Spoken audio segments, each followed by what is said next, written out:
नमस्कार, मैं अभिषेक कुमार आप सभी का स्वागत करता हूं रेलवे कैंपस यूट्यूब चैनल पे। तो आप सभी को मेरा जय गुरु। तो चलिए, ग्रुप डी के एग्जामिनेशन में आपको पता है कि साउंड चैप्टर से क्वेश्चन बन रहे हैं और आपका वेब चैप्टर यानी कि तरंग से।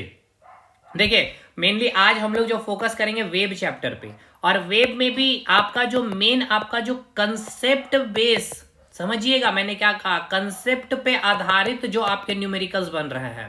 और इस चैप्टर में बिल्कुल बनेगा भी, मैंने बताया भी था, फ्रीक्वेंसी के डेफिनेशन पे आपका न्यूमेरिकल्स बन रहा है, टाइम पीरियड के डेफिनेशन पे न्यूमेरिकल्स बन रहा है, वेवलेंथ के डेफिनेशन से न्यूमेरिकल्स बन रहे हैं। उसके बाद फ्रीक्वेंसी और टाइम पीरियड का जो रिलेशन है, यहां से फॉर्मूला बोल लीजिए या न्यूमेरिकल्स का बन रहा है आपका। और ये एक फॉर्मूला जो है वेलोसिटी, फ्रीक्वेंसी और वेवलेंथ के बीच का, जो यहां से आपके क्वेश्चन बन रहे हैं। अब देखिए, वेब में बस इतना तो पढ़ना नहीं था, इसके अलावे जैसे कि मैं आपको नोट्स में एक बार फटाफट चीजें दिखा देता हूं। देखिए, ये तो आपको मैंने वेब का जैसे, अच्छा ये नोट्स आपका एप्लीकेशन में अपलोड है, एप्लीकेशन इंस्टॉल कर लीजिएगा, कमेंट सेक्शन में लिंक मिल जाएगा, जो पेड स्टूडेंट है उनको मिल चुका है। टेलीग्राम ग्रुप में ज्वाइन कर लीजिएगा, मैं इसको भी शेयर कर दूंगा वहां पे। अभी ये सब जो लाइन है ना भाई, ये सब लाइन आपका थ्योरेटिकल यहाँ से क्वेश्चन बन रहा है, ठीक है। तो एक तो ये क्वेश्चन बन रहा है, फिर वेब का जो दो पार्ट में हम जो बास्ट मीडियम के आधार पर बांटते हैं, एक हो गया आपका मैकेनिकल वेब और एक हो गया इलेक्ट्रोमैग्नेटिक वेब। अब इलेक्ट्रोमैग्नेटिक वेब बहुत इंपॉर्टेंट है, जिसमें आपको सारे रे के बारे में, रेडियो वेव हो गया, माइक्रोवेव, इंफ्रारेड, ये इसके सारे के फ्रीक्वेंसी, वेवलेंथ, रेंज, यूजेस वगैरह से आपके क्वेश्चन है। लॉन्गिट्यूडनल और ट्रांसवर्स वेव के प्रॉपर्टी से क्वेश्चन बन रहे हैं। अब जैसे कि यहाँ पे आप देखिए, ट्रांसवर्स वेव के बारे में पूरा एकदम मैंने समझा दिया है, और ये जो नोट्स है ना, ये भाई यहाँ से क्वेश्चन है आपका, ठीक है। उसी प्रकार आपको यहाँ पे लॉन्गिट्यूडनल वेव के बारे में यहाँ जो दिए ना, यहाँ से आपके क्वेश्चन है। तो अब इस पे हम लोग नहीं जाएंगे, ये सब मैंने करवा रखा। मेन जो है कंसेप्चुअल, ये सब देखिए, ये सब ना बहुत इंपॉर्टेंट आपका नोट्स होगा। ये हम लोग बात करते हैं फ्रीक्वेंसी से, चीजों को स्टार्ट करते हैं, ठीक है। तो चलिए, यहां से हम लोग स्टार्ट करेंगे। अब उससे पहले मैं थोड़ा सा आपको एक चीज को समझा देता हूं। जैसे कि देखिए भाई, ये क्या हो गया आपका तरंग, ठीक है, ये क्या हो गया आपकी तरंग। और हो सकता है एग्जाम में आपसे पूछ ले ये क्वेश्चन, मैं अभी आपको बोल रहा हूँ, एग्जाम में पूछ ले। यहां से आपसे ये आपको गिवन फिगर दे दिया हुआ रहेगा और दिए गए आकृति में आपसे पूछा जाएगा, और यहाँ पे आपको डाटा दे दिया हुआ रहेगा इस प्रकार से, या फिर नीचे दे दिया हुआ रहेगा, 10 मीटर या फिर -10 मीटर, जो भी हो सकता है, नीचे ऊपर कोई भी दिया हो सकता है। पूछेगा कि दिए गए आवृत्ति में तरंग के द्वारा तय की गई जो दूरी है, या फिर तरंग की जो मैक्सिमम जो दूरी तय की गई है, या फिर एम्पलीट्यूड वैल्यू बताइए, या आयाम, यानी कि मेनली मैं बोलना चाह रहा हूं एम्पलीट्यूड वैल्यू आपसे आप पूछ ले, या हिंदी में हम इसे कहेंगे आयाम। तो वो क्या होगा, मैक्सिमम डिस्टेंस ये जो कवर किया, ठीक है। ये देखिए, इंक्रीजिंग ऑर्डर में यहां तक मैक्सिमम तरंग किया है, पार्टिकल का मूवमेंट याद है ना ये सब। और फिर यहां से पार्टिकल क्या हो रहा है भाई, इसका मूवमेंट डिक्रीज हो रहा, ठीक है। फिर वापस 0, फिर यहां से तो मैक्सिमम अगर ये रहा, तो भाई यहाँ पे मैक्सिमम एम्पलीट्यूड ये देख लेंगे आप, नीचे जो भी वैल्यू रहेगा वो, या फिर ऊपर यहाँ पे जो आपका वैल्यू, या फिर यहाँ पे दिया हुआ रहेगा तो यहाँ पे भी 10 ही रहेगा। जो भी मैक्सिमम दूरी अगर आपसे पूछे, तो यानी आपसे क्या पूछ रहा है, एम्पलीट्यूड के बारे पूछ रहा है, ठीक है। तो तरंग के द्वारा तय की गई जो दूरी होती है, यानी कि मैक्सिमम दूरी, मैक्सिमम डिस्टेंस जो होती है, उसी को आप क्या कहते हैं, एम्पलीट्यूड कहते हैं। अब आइए हम लोग बात करते हैं फ्रीक्वेंसी पे। चलिए, पहला पार्ट आपका जो है फ्रीक्वेंसी। तो सबसे पहले समझ लीजिए कि फ्रीक्वेंसी कहते हैं, क्योंकि ये नहीं समझेंगे भाई क्वेश्चन आपसे नहीं बजेगा। इसको ईटा से रिप्रेजेंट करते हैं इस प्रकार से, या आपको कई किताबों में इस प्रकार से भी आपको मिल जाएगा, या फ्रीक्वेंसी इस प्रकार से भी देखने को मिल जाएगा। कोई भी रिप्रेजेंटेशन से आपको किया जा सकता है रिप्रेजेंट। फ्रीक्वेंसी का मतलब क्या है कि किसी भी तरंग के द्वारा, ठीक है, किसी भी तरंग के द्वारा 1 सेकेंड में तय की गई दूरी, किसी भी तरंग के द्वारा 1 सेकेंड में तय की गई दोलन, ठीक है ना, तय की गई दोलन की संख्या, तय की गई दोलन की संख्या, यानी कि नंबर ऑफ वाइब्रेशन जो हुआ है। एक तरंग ने 1 सेकेंड में जितना दोलन किया, जैसे कि अब इस फिगर में मैं बात कर लूं, ठीक है।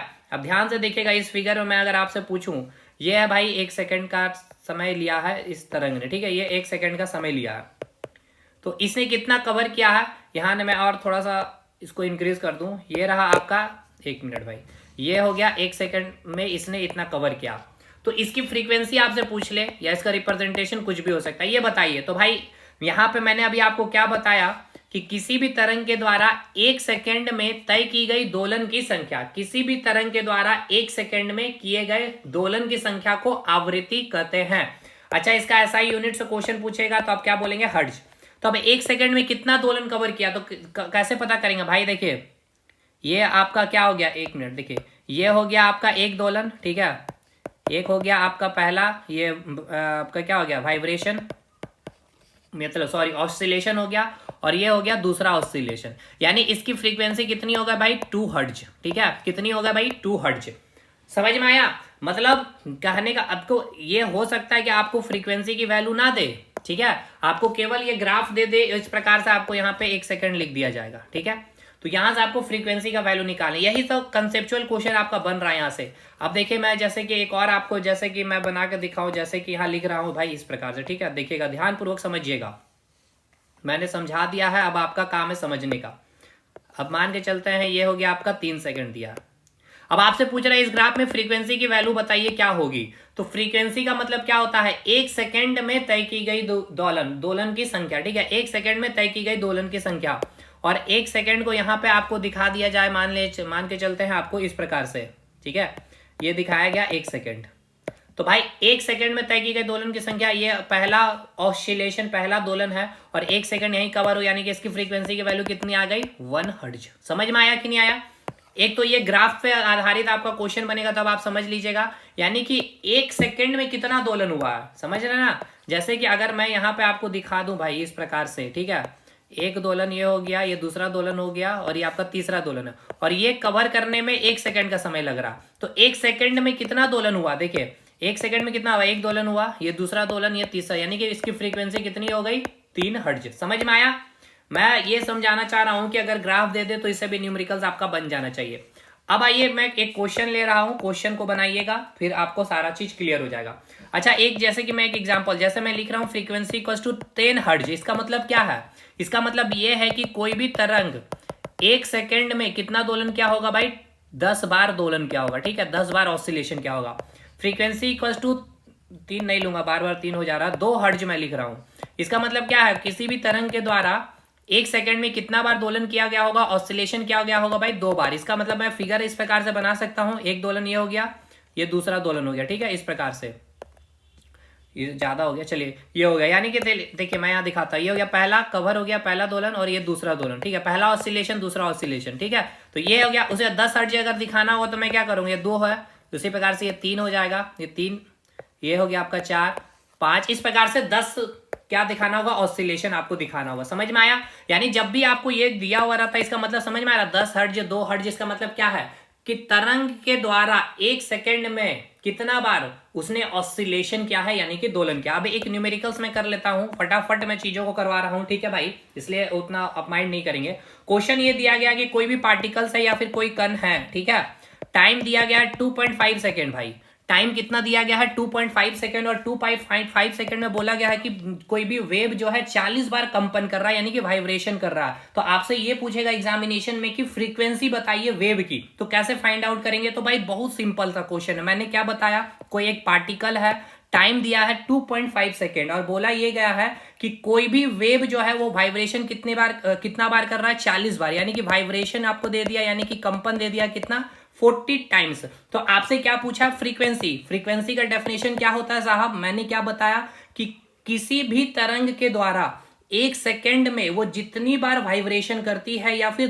दोलन करती है, उसी को क्या कहा जाता है, फ्रीक्वेंसी कहा जाता है। तो भाई आपके पास तो सारा चीज दिया हुआ डाटा, आपको दिया गया है कि 2.5 सेकेंड में कोई भी तरंग कितनी बार वाइब्रेशन करती है 40 बार। तो 1 सेकेंड में निकाल लेंगे तो हमारा आंसर आ जाएगा 2.5, तो इसको डिवाइड कर दीजिए, 25 से कम 25, 15, 25 छक 150, यानी कि कितनी फ्रीक्वेंसी आ गई भाई 16 हर्ट्ज।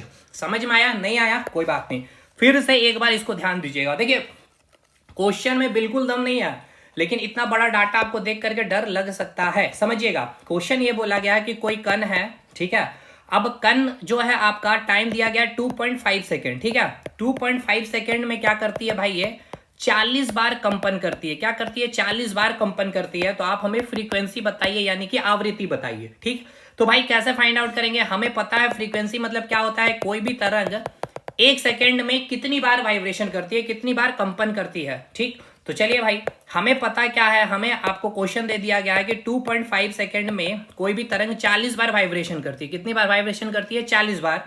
तो 1 सेकेंड में फाइंड आउट करना है, तो 2.5 से इसको डिवाइड कर देंगे, 25 से कम 25, 25 छक 150, यानी कि 16 हर्ट्ज। इसका मतलब ये है कि जो ये तरंग थी, यानी इस तरंग में जो पार्टिकल्स थी, यानी कि जो कण थी, वो 1 सेकेंड में कितना ऑसिलेशन करेगी? 16 बार।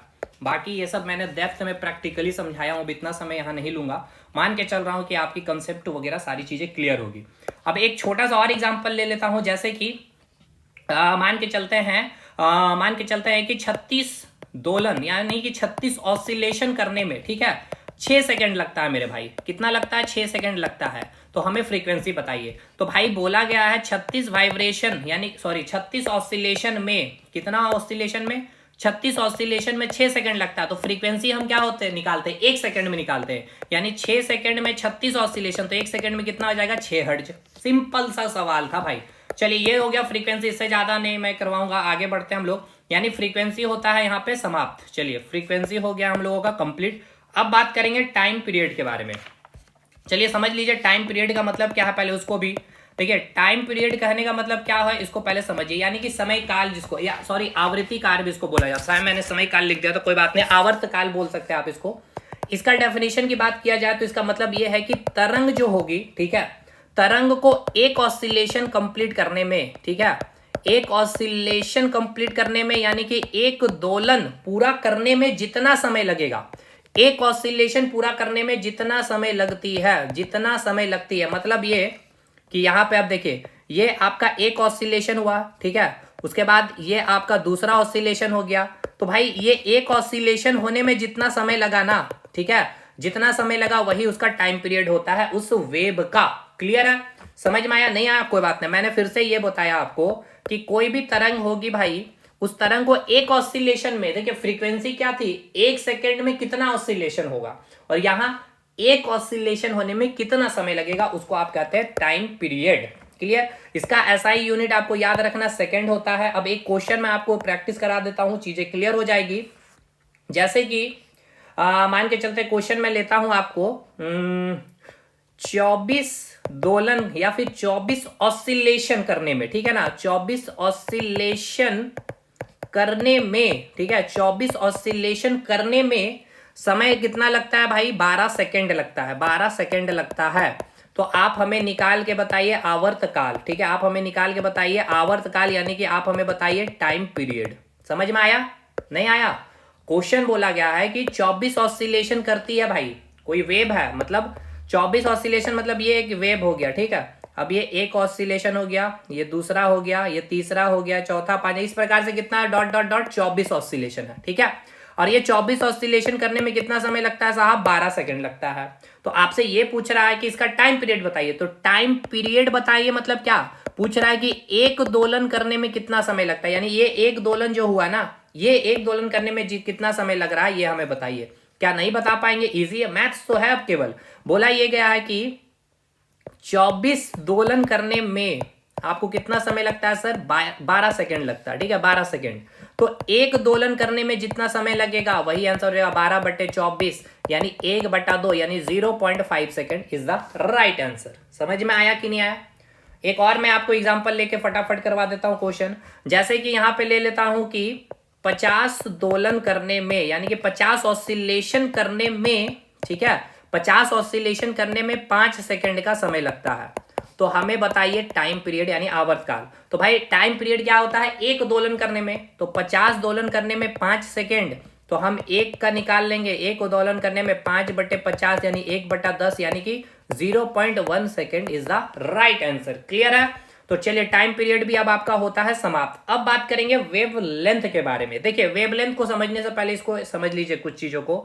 वेवलेंथ में आपको दो चीज समझना है, एक है आपका स्ट्रिंग और एक है आपका गर्थ, ठीक है। किसको बोलते हैं ये मैंने शायद नोट्स में भी लिखा है, देख लीजिएगा।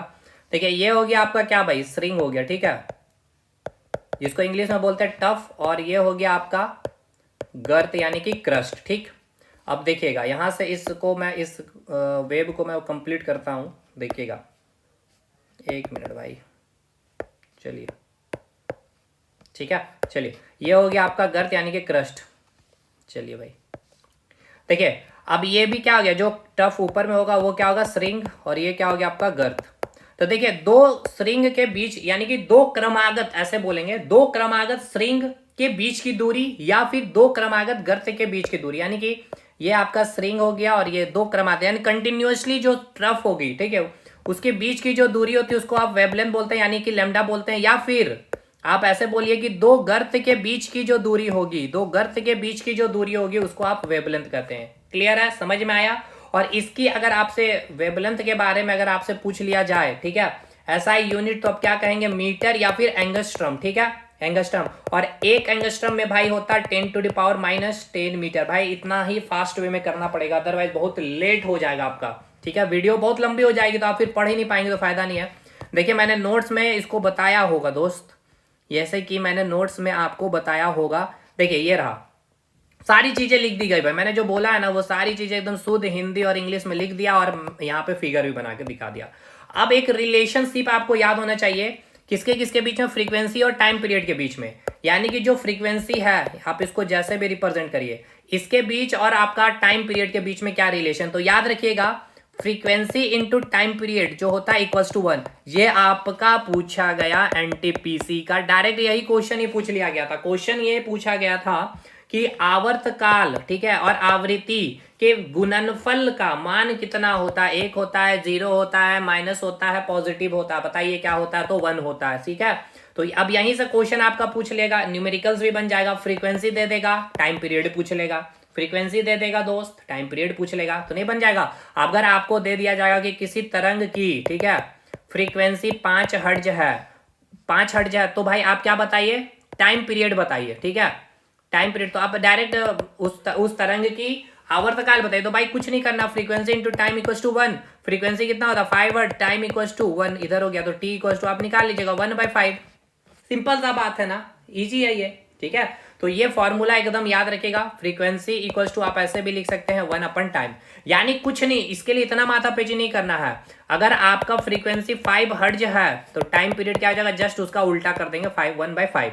अगर टाइम आपका 5 हर्ट्ज है तो फ्रीक्वेंसी हो जाएगा 1/5 हर्ट्ज। समझ में आया ना, कि कुछ नहीं, फ्रीक्वेंसी इंटू टाइम पीरियड, ये फॉर्मूला आपको याद होना चाहिए, ठीक है। अब एक इंपॉर्टेंट जो है, जहां से क्वेश्चन आपके मतलब क्या ही बोला जाए, बन रहे हैं भाई, और बनेंगे भी, और शानदार क्वेश्चन इससे बनते भी है, ठीक है। वो बहुत आसान है, मतलब आसानी न्यूमेरिकल, देखिए कंसेप्ट क्लियर है तो फिर आपके लिए तो मैंने कहा कि कॉपी पेन छूने की भी जरूरत नहीं पड़ेगी, ठीक है। अब आइए अगला जो टॉपिक बच रहा है हमारा, जो अंतिम पार्ट है, वो क्या बच रहा है दोस्त, ये हो गया आपका, ये मैंने समझा दिया, wavelength, frequency into time period. अगला ये रिलेशन है, देखिए जो वेलोसिटी है, वेग, ठीक है, वेलोसिटी जो है भाई वेग, और जो फ्रीक्वेंसी है और जो वेवलेंथ है, इसके बीच का रिलेशन आपको याद रखना है।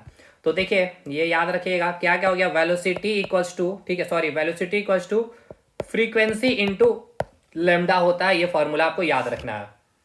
अब मैं आपको एक क्वेश्चन दे रहा हूं, ठीक है, ये क्वेश्चन इसी फॉर्मूला पे आधारित एक क्वेश्चन दे रहा हूं। बोला ये गया है, क्या बोला गया मेरे दोस्त, बोला ये गया है कि कोई एक तरंग है, ठीक है, कोई भी तरंग हो सकता है, साउंड वेव हो सकता है, कोई भी वेव हो सकता है, जिसकी फ्रीक्वेंसी आपको दे दी गई है 3.5 हर्ट्ज, ठीक है, बहुत फेमस क्वेश्चन है, आपने कई सारे किताबों में भी देखा होगा, 3.5 हर्ट्ज इसकी आवृत्ति है, और इसका तरंग दैर्घ्य दे दिया गया लैम्डा 0.1 मीटर, ठीक है, 0.1 मीटर दे दिया, मैं सेंटेंस में नहीं लिख रहा हूं।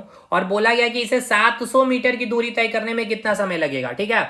बोला गया है कि अगर इसको डिस्टेंस 700 मीटर कवर करनी है, ठीक है, 700 मीटर कवर करनी है, तो इसको कितना समय लगेगा, टाइम निकाल के बताइए, ठीक है, टाइम निकाल के बताइए। तो भाई देखिए क्या दिया है आपको क्वेश्चन में, डाटा लिखते चलिए, ठीक है, solution, frequency equals to 3.5 hertz दे दिया गया, ठीक है, लेमडा इक्वल्स टू क्या दे दिया मेरे दोस्त, 0.1 मीटर दे दिया है, और डिस्टेंस कितना आपको कवर करना है, 700 मीटर। अगर मैं इसको किलोमीटर में लिखूं तो क्या हो जाएगा भाई, 0.7 किलोमीटर, ठीक है।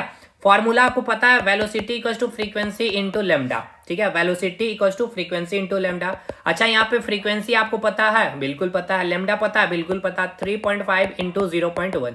एक बार इसको सॉल्व करेंगे सर, हम लोग सॉल्व करेंगे तो क्या हो जाएगा भाई, 35/100, ठीक है ना भाई, 35/100 यानी क्या हो जाएगा, वेलोसिटी कितना आ गया 0.35, ठीक है, कितना आ गया 0.35, यानी अच्छा एक चीज को और समझिए, यहाँ पे अगर मैं बोलूँ फ्रीक्वेंसी इक्वल्स टू क्या होता है भाई, मैंने बोला था आपको, अच्छा यहाँ पे frequency into time equals to क्या होता है, 1 होता है, तो फ्रीक्वेंसी इक्वल्स टू लिख सकते हैं 1/टाइम, और फ्रीक्वेंसी का ऐसा यूनिट क्या होता है, हर्ट्ज, और क्या लिख सकते हैं, सेकंड इनवर्स लिख सकते हैं कि नहीं, हमें ये बताइएगा, लिख सकते हैं ना। तो वेलोसिटी की वैल्यू कितनी आ गई 0.35, ठीक है, वेलोसिटी कितनी आएगी 0.35। अब यहाँ पे समझिएगा, अब आपसे पूछा क्या गया था, आपको निकालना है टाइम, ठीक है। अब आपने मैथ्स तो पढ़ा ही होगा और फिजिक्स भी पढ़ा है, आपने हमारे से भी पढ़ा है टाइम डिस्टेंस वेलोसिटी वाला चैप्टर, ठीक है। स्पीड इक्वल्स टू क्या होता है मेरे दोस्त, स्पीड इक्वल्स टू होता है सर डिस्टेंस इनटू टाइम। तो टाइम यहां से निकाल सकते हैं, टाइम इक्वल्स टू हो गया सर स्पीड अपन डिस्टेंस, है ना। अब स्पीड आपको पता है कितना है 0.35, और डिस्टेंस कितना कवर करना है साहब 700 किलोमीटर नहीं है, मीटर था, तो इसको हम लोग 0.7 में कन्वर्ट कर लेते हैं। 0.7 टाइम स्पीड इक्वल टू क्या होता है, sorry distance equal to speed into time होता है, फॉर्मूला यहाँ गलत लिख दिया मैंने। देखिए डिस्टेंस इक्वल टू होती है भाई, जल्दबाजी में हो सकती है, कोई बड़ी बात नहीं है। देखिए डिस्टेंस इक्वल टू होता है आपका स्पीड कितना था और कितना समय आपने लिया, ठीक है। तो यहाँ से आप टाइम निकाल सकते हैं, टाइम इक्वल्स टू क्या हो जाएगा आपका डिस्टेंस अपन स्पीड, ठीक है। डिस्टेंस अपन स्पीड, डिस्टेंस कितना कवर किया भाई 700 मीटर, ठीक है, क्योंकि मीटर में ही है आपका लैम्डा का वैल्यू भी। तो डिस्टेंस हो गया 700 मीटर और स्पीड कितनी आई आपकी भाई 0.35, ठीक है 0.35। कोई दिक्कत है भाई बताइएगा, कोई दिक्कत 0.35 में। कि एक मिस्टेक हो गया एक्चुअली, यहाँ पे वही मैं सॉल्व कर रहा हूँ, तो सोचो इतना ज़्यादा डाटा, मतलब इतना समय कितना लग जाएगा, मतलब जो टाइम हमसे पूछा गया, क्योंकि यहाँ पे ये क्वेश्चन ना आपके देखिए एनटीपीसी में नहीं, आपका एनटीपीसी में शायद पूछा गया कि नहीं, लेकिन एलपी में पूछा गया था और ग्रुप डी प्रीवियस ईयर में। तो यहाँ पे जो है ना हर्ज नहीं है, यहाँ पे आपका किलो हर्ज था, ठीक है, इसलिए मैंने यहाँ पे 0.7 किलोमीटर कन्वर्ट किया था, इसलिए यहाँ पे हम लोग जो डिस्टेंस लेंगे 0.7, ठीक है, ठीक है 0.7। देखिए मेन आपको कंसेप्ट समझना, इसको सॉल्व कर लिए, 2 0 ऊपर आ गया, 1 0 नीचे आ गया, 1 0 सीधा गया, 35 दूनी 70, यानी कि टाइम कितना लगेगा 200 सेकेंड। यानी क्वेश्चन में हमें बोला गया था कि कोई एक तरंग है जिसकी फ्रीक्वेंसी 3.5 किलो हर्ज है, ठीक है, किलो हर्ज है, और इसकी वेवलेंथ तो कितनी है भाई 0.1 मीटर। वेवलेंथ समझ में आ रहा है, ये आपका जो फ्रीक्वेंसी जो आपका तरंग है टफ या क्रस्ट के बीच की दूरी दी है 0.1 मीटर, ठीक है, और फ्रीक्वेंसी 3.5 किलो हर्ज का मतलब क्या था भाई, तो आपको फ्रीक्वेंसी का मतलब मैंने क्या बताया था कि 1 सेकेंड में कोई भी तरंग कितनी बार दोलन करती है। चलिए ठीक है, तो ये हो गया बस, ठीक है, मेन आप इसको फॉर्मूला को यूज कर सके, ये मेरा टारगेट है, ठीक है। और ये कैसे आपका स्पीड एंड वेलोसिटी को भी जोड़ करके पूछ सकता है, ये फॉर्मूला का भी मैं आपको इस्तेमाल करना सिखा दिया। एक और मैं क्वेश्चन ले लेता हूं, ठीक है। क्वेश्चन है कि कोई एक तरंग है जिसकी आवृत्ति 4 हर्ट्ज है, ठीक है, 4 हर्ट्ज मतलब समझ में आ रहा है क्या है भाई, फ्रीक्वेंसी का फ्रीक्वेंसी कुछ नहीं है, देखिए ये सब डाटा ये समझिए कि फ्रीक्वेंसी दिया है 4 हर्ट्ज, जिसका मतलब ये है कि जो तरंग है वो तरंग में जो पार्टिकल्स है, जो कण है, वो 1 सेकेंड में कितनी बार दोलन करेगी या कितनी बार ऑसिलेशन करेगी, बस इसका मतलब है कितनी बार करेगी, 4 बार करेगी। तरंग दैर्घ्य की वैल्यू दे दी गई है 40 सेंटीमीटर, बस यहाँ पे मेन यही काम करना है, इसको मीटर में कन्वर्ट कर देना 0.4 मीटर 100 से डिवाइड करके। और आपसे पूछा गया कि ध्वनि जो है या फिर ध्वनि जो तरंग है उसके द्वारा कितना डिस्टेंस कवर किया गया, 3.2 किलोमीटर। कितना कवर किया गया मेरे दोस्त, 3.2 किलोमीटर कवर किया गया। और यहाँ पे फिर से मैं मिस्टेक कर रहा हूँ, यहाँ पे 4 किलो हर्ट्ज होगा, ठीक है, 4 किलो हर्ट्ज होगा, क्योंकि यहाँ पे डिस्टेंस किलोमीटर में दिया हुआ था। और ये भी आपका पूछा गया सवाल, और आपसे पूछा यही गया कि कितना समय लगेगा ये 3.2 किलोमीटर डिस्टेंस कवर में। कुछ नहीं, वेलोसिटी इक्वल्स टू भाई फ्रीक्वेंसी इंटू लेमडा, फ्रीक्वेंसी की वैल्यू 4 किलो हर्ट्ज है 4, और आपका इधर हो गया भाई लेमडा की वैल्यू कितनी है 0.4, ठीक है। तो इसको सॉल्व करेंगे तो कितना आ जाएगा 1.6, ठीक है, 1.6 आ गया आपका वेलोसिटी। और टाइम आपको पूछा है तो टाइम इक्वल्स टू क्या आ जाएगा भाई डिस्टेंस अपन स्पीड, स्पीड आपका 1.6 और डिस्टेंस कितना जाना 3.2, यानी कि 2 सेकेंड। समझ में आया कि नहीं, पहले ये बताइए। चलिए एक बहुत शानदार सा क्वेश्चन हम लोग लेते हैं, ध्यान से इस क्वेश्चन को पढ़िएगा, अदरवाइज गलती कर दीजिएगा। देखिए कोई एक तरंग है, ठीक है, कोई एक वेव है, जो बोला गया है 10 सेकेंड में, ठीक है ना, कितना समय लेती है 10 सेकेंड समय लेती है, और कितना बार ऑसिलेशन करती है 30 बार ऑसिलेशन करती है। कितनी बार ऑसिलेशन करती है मेरे दोस्त, 30 बार, यानी क्या करती है भाई ये 30 बार दोलन करती है, ठीक है। और बोला गया है कि ये जो तरंग है, तरंग का जो वेलोसिटी यानी कि जो वेग है वो आपको दे दिया गया है 60 मीटर पर सेकेंड।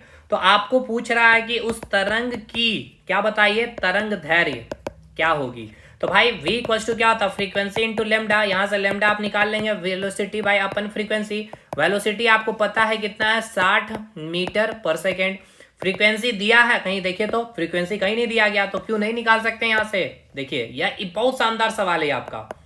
आपको क्या दिया गया, 10 सेकंड में 30 बार ऑसिलेशन करता है, ठीक है। आपको बोला गया है क्या मेरे दोस्त, 10 सेकंड में कितना बार ऑसिलेशन करता है, 30 बार ऑसिलेशन करता है, 30 बार दोलन करता है, ठीक है। तो अगर मैं आपको बोलूं फ्रीक्वेंसी निकालना है मुझे, फ्रीक्वेंसी निकालना, तो फ्रीक्वेंसी मतलब क्या होता है, 1 सेकंड में निकाल लीजिए वो कितना बार दोलन किया। तो 1 सेकंड में कितना बार दोलन किया, सॉल्व कर लीजिए। तो 3 हर्ट्ज हो गया आपका फ्रीक्वेंसी, 3 से डिवाइड कर दीजिए, आंसर आ गया 20, क्या हो जाएगा भाई, मीटर, ठीक है, 20 मीटर। तो इस प्रकार से आपको देखिए क्वेश्चन पे डिपेंड करता है, जो भी आयोग आपसे पूछ ले भाई क्वेश्चन वो घुमा सकता है, बट ये आपको यूज करना होगा अपना माइंड। तो ये मेन आपके 4 फॉर्मूले भी मैंने आपको यहाँ पे रिवाइज करवा दिए सारे, जो क्वेश्चन आपके बन सकते हैं। एक बार नोट्स में मैं देख लेता हूँ कुछ चीजें छूटे ना, ठीक है। ये हो गया। अब इसके बाद मैं अच्छा, एक इलेक्ट्रोमैग्नेटिक वेव से क्वेश्चन आ रहा आपका, ठीक है ना, भर भर के क्वेश्चन यहाँ से आएंगे भाई, क्योंकि देखिए रेडियो वेव है, इसका डिस्कवरी किसने किया, मैक्सिमम वेवलेंथ होता है, मिनिमम एनर्जी, ये सब चीजें है भाई। मतलब एनर्जी को जोड़ करके क्वेश्चन, तो देखिए बहुत लंबा हो जाएगा ये वीडियो। फिर माइक्रोवेव के बारे में ये सारा चीज आपको पढ़ना ही होगा, जानकारी लेके जानी होगी, ठीक है। यहाँ से ये सब आपके क्वेश्चन आ रहे हैं, ठीक है। और ये होगा तो देखिए एक क्लास, क्योंकि देखिए एक क्लास मुझे लग जाएगा इसको लेने में भी, इलेक्ट्रोमैग्नेटिक वेव में भी कम से कम 15 से 20 मिनट तो आपको लेक्चर दूं भाई, इससे कम तो लेक्चर लूंगा तो फिर होगी नहीं कोई टॉपिक। और साउंड को भी मैं एक बार आपको फास्ट वे में रिवाइज करा दूंगा, ठीक है। साउंड से जो न्यूमेरिकल्स बन रहे हैं वो पहले मैं करा दूंगा, ठीक है, क्योंकि मैं चाहता हूँ कम समय में आपका एक एक दो दो क्वेश्चन सही हो जाए, वही बहुत बड़ी बात होगी। तो ये आप एकदम देख के जाइएगा, होप सो आपको समझ में आ गया होगा। और देखिए ये तो एकदम याद करके जाइए भाई मेरे, 1 मिनट, देखिए ये जो देख रहे हैं ना एकदम याद करके जाइए, डाटा डायरेक्ट पूछा गया था आपके पिछले बार एनटीपीसी वगैरह में भी, ठीक है। चलिए मिलते हैं नेक्स्ट वीडियो में, तब तक के लिए धन्यवाद। और देखिए मैंने आपको टिश्यू कराया शानदार वे में, देख लीजिएगा, सेल देख लीजिएगा, प्रोकैरियोटिक यूकैरियोटिक से पूछा गया, उसका भी डिफरेंस मैंने करा दिया है। और उसके बाद और देख लीजिएगा, इस चैनल को विजिट करिएगा, एक्सपेक्टेड क्वेश्चन के नाम से मैंने करवाया है ग्रुप डी के लिए, ठीक है। मिलते हैं नेक्स्ट वीडियो में। एलपी के लिए एकदम ताबड़तोड़ जो सिलेक्शन आपने देखा, मैं आपको शेयर भी करूंगा स्क्रीनशॉट, जो अभी फाइनल उनका मेडिकल भी हुआ स्टूडेंट जो हमारे साथ जुड़े हुए थे, ठीक है। तो हो हल्ला किए बिना कंटेंट के बदौलत हम लोग यहाँ पे चीजें काम करते हैं। मिलते हैं नेक्स्ट वीडियो में, तब तक के लिए धन्यवाद।